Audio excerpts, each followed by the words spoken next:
We are about to solve an equation with rational expressions. If you have an equation, remember you have the multiplication property of equality. So I can multiply through both sides of the equation by any non-zero number. Do not start applying this though when adding, subtracting, multiplying, or dividing to expressions. You do not have an equation then, and you cannot do that. So let's look at this equation that we're solving. I'm solving an equation for y. It contains fractions, so let's multiply through by the multiplication property by the least common denominator. Y times 3 times 5, the least common denominator is 15y. I will multiply every single term in this equation by 15y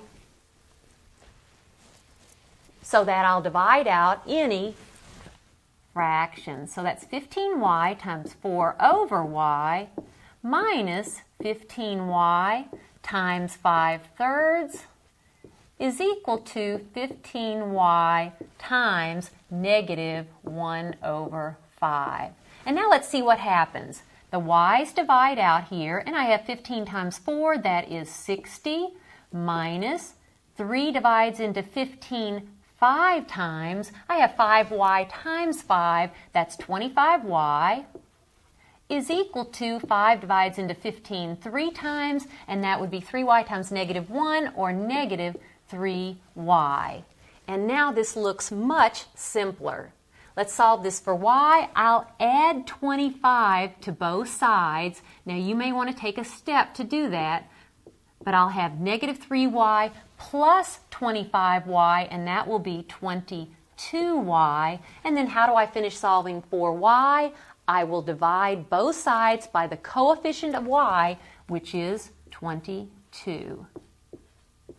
So y is 60 over 22. Let's go ahead and simplify that. There's a common factor of at least 2. 60 divided by 2 is 30. 22 divided by 2 is 11, and this is now in simplest form. My solution to this equation is 30 over 11. And remember, y can be any number here except 0. Because y lies in the denominator, y cannot be 0.